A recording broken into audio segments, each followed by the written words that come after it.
के देखते तो कहते कि पूरा सीज गया, मार पसा दो नहीं तो गीला हो जाएगा। इसी तरह से एक शब्द अगर भगवान के पकड़ लीजिएगा तो पूरा जीवन के सहारा बस मिल जाएगा आपको।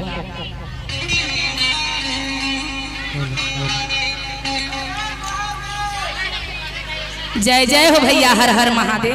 तनी जहाँ जहाँ बैठे हुए हैं वहीं से दीदी अपना गुरु के प्रणाम कर लीजिए। सबसे बड़ा प्रणाम है दीदी। कहते हैं कि चर्चा में अइला से कुछ न होई, और जब तक दिल में न बसेबा भोला खुश न होई। तनी भैया के भी रेस्ट मिल जाएगा। भैया थोड़ा सा ब्रेक। दीदी चर्चा सुन लीजिए प्रेम से। पहली प्रार्थना अपना गुरु के चरणों नमन करते। मेरा नमन के कोटि कोटि नमन के स्वीकार करियो महादेव, स्वीकार करियो महादेव। मैया भवानी के चरण करते मेरा नमन के स्वीकार करियो माता रानी, स्वीकार करियो माता रानी। शक्ति स्वरूप लीलम दीदी की जन्म करते मेरा नमन के स्वीकार करियो, स्वीकार करियो मई दीदी। साहेब हरेंद्र भैया के जन्म करते मेरा नमन के स्वीकार करियो, स्वीकार करियो साहेब भैया। जितना चर्चा में उपस्थित गुरु भैया गुरु बहना के जन्म करते हैं मेरा नमन को स्वीकार करियो, स्वीकार करियो गुरु भैया गुरु बहना। जितना देवी देवता है सबको चंदन करते मेरा नमन के स्वीकार करियो। नगर बस्ती जितना जहाँ तक आवाज जा रहा है सब पशु पंछी दीदी के चरण करते मेरा नमन के स्वीकार करियो दीदी, स्वीकार करियो। साहेब भैया के माध्यम से दीदी 3 सूत्र मिला है हम लोग के, तीनों के दिल से पालन करना है। पहला में दया मांगना है कि हे शिव हे महादेव आप मेरे गुरु हैं, मैं आपको शीश हूँ, मुझसे इस पर दया कीजिए। आप नहीं दया करेगा महादेव, दया कौन करेंगे महादेव? आप तो देवों के देव हैं, दया के सागर हैं, दया के भंडार हैं। दया कीजिए गुरुदेव, दया कीजिए। दूसरा में चर्चा करना है, किसी अनजान व्यक्ति को कहना है हे माताएं बहना हम तो शिव को गुरु माने हैं, आप भी मान कर देखिए शिव कितना दयालु है, शिव कितना महान है। शिव पहाड़ पर रहते हैं, वो पर्वत पर रहते हैं, 3 लोक के मालिक हैं, 3 लोक के स्वामी हैं, दुख हरने वाले हैं, सुख देने वाले हैं। शिव कुछ नहीं लेते हैं, सब कुछ देते हैं। शिव को गुरु मान कर देखिए। तीसरा में नमः शिवाय को प्रणाम करना है दीदी। प्रणाम किस तरह से करना है? एगो मन के माला है, कर के माला है, उदराज के माला है, लेकिन सबसे सुंदर क्या है रचना दीदी? मन के माला। यानी कि माला जप रहे दीदी। अगर कहीं मुश्किल से कोई परिवार के यहाँ चल जाए, माला लेके जाएंगे नहीं, घर पे रह जाएगा, लेकिन मन तो हमारा सगड़ जाएगा ना। मन यहाँ खेत में भी काम करते हैं तो हमारा मन हमारे साथ है। इसीलिए सबसे सुंदर भावना है मन ही के माला से जाप करिए, या तो जितना बार हो जाए, एक गिनती नहीं करना है।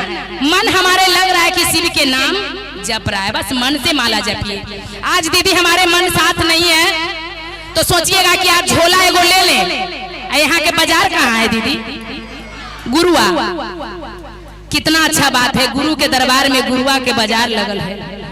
कहते हैं वहां जाके बोलिएगा स्वामी जी से 500 रुपया मांगिएगा, स्वामी जी तनी लावा ना हमरा सब चीज ओरियाल है, लेकिन रहिए ओरियाल एक चीज खत्म हो रही है, मतलब आ कहिए कि 12 चीज ओरियाल है जी, इतना पैसा में थोड़े ना हो तो उनका से चोरा के चाप के 2-4 चौ बचा ले लिया, कमे कमे सामान ले ही। औरत की भावना ज्यादा है मन में, तनी प्रेम से सोचिए। हम हूँ औरतें ही, हम अपनों पर सोच के कही।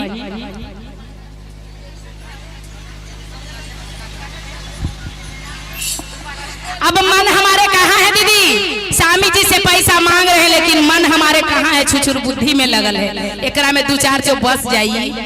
मन है हमारे दिल में, मन है हमारे दिमाग में।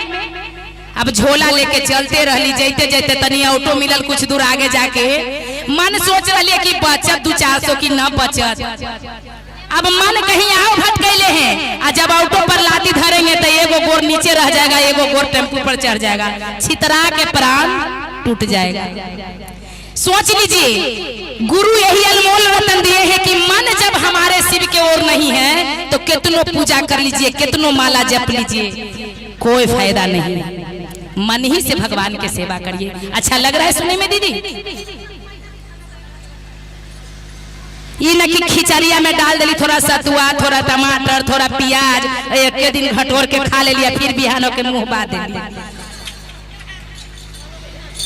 नाम लीजिए भगवान को तो हमारे मन से, मन हमारे लग रहा है कि शिव के नाम ले रहा है, लेकिन दीदी 16 श्रृंगार कर लेंगे, 32 ओवरन कर लेंगे, अतनी फलनमा के उर्तिया के देखावे जन के हे हम बड़का के बेटी बहू ही हमर टक्कर तू लेवे, लेकिन ये दिलवा में कपटवा है जो कौन देखेगा, कोई देखेगा। कहते हैं बहुत सुंदर भावना है भगवान की, एक प्यारा सा रचना है कि सुंदर तनवा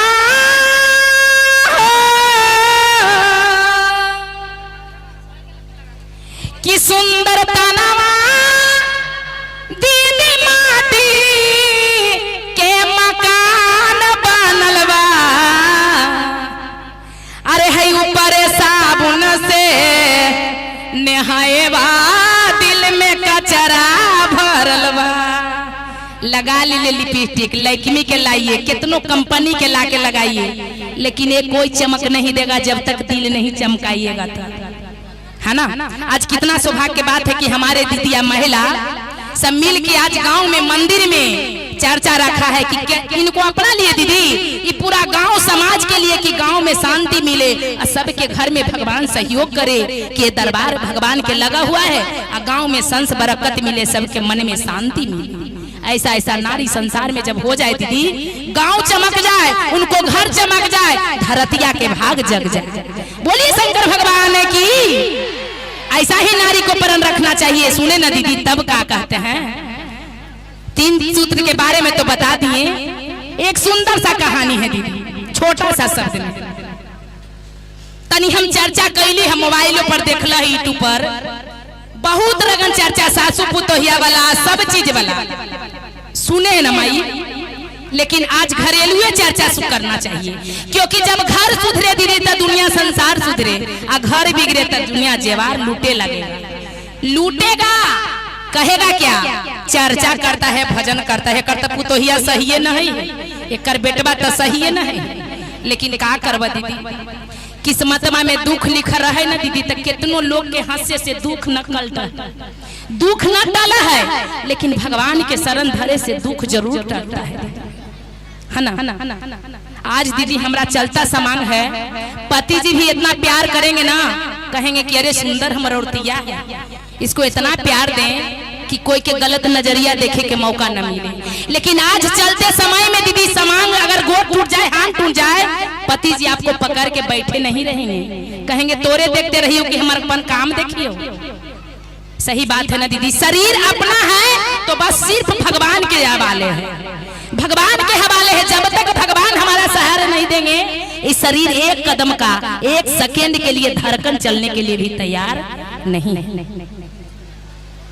भगवान के ध्यान धरिए दीदी, और शिव के नाम लीजिए, जहाँ जाइए जहाँ एक दूसरे से बताइए, शिव बड़ा दयालु है दीदी, शिव को मानिए। और मन में अगर पूजा करे के क्षमता नहीं है दीदी, भक्ति करे के क्षमता नहीं है, तो जाइए स्नान ध्यान करके एक लोटा सूरज भगवान के तुलसी जी में डेली जल दे दीजिए, भोजन कर लीजिए। आपको सीख सीख के बेटवा बहुआ पुता हुआ सब सीखेगा। माँ जी हमारे पूजा करते हैं, हम ऐसी खा लेंगे। अभी तक की देहतवन में ऐसा ऐसा उड़तिया हवा ना, बेटिया के कहतो कि गे राते ज्यादा चावलवा बना देनी है, एक कटोरा बासी भात रह गलो है, दतमन मिलो चाहे मत, पानी से लोला लगल ले तो भर ढिंढा भात खा के काम करते रहतो भर दिन। काहे हंस है दीदी, ये क्या हुआ, ये राक्षस भोजन हुआ। लाख कमा लो, जब तक घर में प्रेम नहीं बनाओगे, दिल में शांति नहीं बनाओगे, कमा के लाइएगा 5 लाख, लेकिन ठहरेगा 5 पैसा नहीं। घर के नारी लक्ष्मी से महान होते हैं दीदी, घर के नारी संभालते हैं घर के, मर्दाना तो बाहर के बनुआ है, कमा के ला के देना उनका काम है, घर बनाना रानी को काम है ना। अब वही औरत अगर इतना सोच ले कि स्नान ध्यान करके नींबू रोटी खाइएगा ना दीदी, अपने आप में कभी सोच के देखिएगा, लगेगा कि कितना प्रेम अच्छा भोजन कर रहे हैं। अब 5 रगन के खाइएगा बना के, बिना नहैले खाइएगा तो लगेगा कितनों खाई, लेकिन खाई पेट में आ जाए कहाँ जे पते न चले। 1 मिनट दीदी सुनिए ना, केकरा माया में जहाँ बेटवा के माया में कहते हैं का दुनिया संसार में सब चीज है दीदी, ये समझौता है। आपको मन के चेतावनी दे रहे हैं दीदी, चर्चा कहानी नहीं कर रहे हैं, लेकिन मानिएगा तो बोले न कि एक शब्द करिएगा तो सब ज्ञान के बात है, नहीं तो एक को वो ज्ञान के बात नहीं है। बेटा कितना प्रेम से पालते हैं भैया। पिताजी मजदूरी करके खेती में किसानी के काम करके दूसर के बोरिया ढो के पैसा कमा कमा के ला के कीमती कीमती तेल देते हैं कि बेटा के लगाओ, जितना जल्दी जवान करो, ये बेटा से आगे जाके सुख होगा। देखिए हमारा नालायक बेटा के सबके कितना सुंदर बेटा है, लेकिन कौन जान रहा है कि बेटा लायक है कि नालायक है। लेकिन नालायक बेटा के लिए वो भजन हो जाना चाहिए। भैया जी हमारे कहाँ गए हैं? 1 मिनट दीदी, 1 मिनट, अगर भगवान से प्रेम है तो एक भजन सुन लीजिए। कहने हैं का कि माई बाबू के करनिया ना बिसारी, अरे है याद करहो कैसे पोसले महतारी। बजाओ। हमारे भैया जी कहाँ गए? बेंजू वाला भैया जी। ये दीदी थोड़ा सा 1 मिनट, अगर 1 मिनट भजन सुन के चला जाइएगा, रोकेंगे नहीं दीदी। 1 मिनट दीदी कि बतोर के बतोर के बतोर के बतोर के बतोर के, और कहनी का अब का करबा धनमा बटोर के, तू तो चल जाए दतवा खिसोर के। 1 मिनट दीदी, 1 मिनट। गाड़ी कहाँ छूट जाएगा? अरे कौन गाड़ी पकड़ना है? ऊपर जाए वाला। तब बस भगवान के शरण में है तो थोड़ा सा बैठ जाइए, थोड़ा सा। आ गए भैया, दीजिए भैया। कहते हैं दीदी कि माई बाबू के करन माना बिसारी, इन नालायक बेटा के लिए है। हमारे नालायक बेटा है, सब लायक है कि नालायक है जी? तनी हाथवा उठावा न हो कि अरे याद करहो कैसे पोसले महतारी, याद करहो माई बाबू के करनिया ना बिसारी, माई बाबू के करनिया ना बिसारी, याद करहो याद करहो कैसे पोसले महतारी, याद करहो कैसे पोसले महतारी। कहते हैं माई याद करहो बेटा कि कितना दुख सह के तोहरा के पाली है। और कहनी का तेलवा लगावे माई काजरा लगावे ले, आचारा से झापी माई दूधवा पिलावे ले। तेलवा लगावे माई काजरा लगावे ले, आचारा से झापी माई दूधवा पिलावे। याद करहो याद करहो कैसे पोसले महतारी, के याद कर कैसे पोसले। कहते हैं दीदी भाव में काजल कि याद करहो बेटा। कहनी का हर दुख हम सीतम माई, हाथ हंस के सहेले, रात भर आचारा के बेनिया डोलावे ले। हर दुख हम सीतम माई, हाथ हंस के सहेले, आचारा के बेनिया माई रात भर डोलावे। याद करहो याद करहो बेटा कि पिताजी मजदूरी करके लाके कीमती तेल देते थे कि हमारे बेटा के जवान करा। वो बेटा आज माता पिता के मर्यादा भूल जाते हैं और कहते हैं क्या याद करहो कैसे पोसले महतारी, याद करहो कैसे पोसले महतारी। और का कहनी दीदी याद करहो बेटा जखनी शिशु अवस्था में बेटा रहते भाव में काजल मीठा मीठा ताली, जखनी लड़का रहते थे बेटा दीदी अगर गोदी रोटी में लेके माँ खाने लगते हैं ना, बेटा उल्टियाँ कर देते हैं, पोछ के माता भोजन कर लेते हैं। बेटा लाइटिंग कर देते हैं, अचरा में पोछ के झाँप लेते हैं, उस समय भोजन कर लेते हैं। आज याद करिए, माता भूखे रोते रहते हैं, तड़पते रहते हैं, चिल्लाते रहते हैं, लेकिन कोई ऐसा बेटा के दर्द नहीं है कि हमारा माँ कैसे पाले हैं। वो बेटा के लिए कहना है। अगर नालायक बेटा रही हो तो जरूर सुनी हो, और लायक बेटा रही हो जो थोड़ा मजा हो रही हो। कहनी का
बोले शंकर भगवान की। हमरा पता है कि भैया के अच्छा नहीं लगा होगा, क्योंकि नालायक कह दिए ना। जो नालायक होगा ओकरा तो करवा के सामान लगता होगा, काहे कह दिया।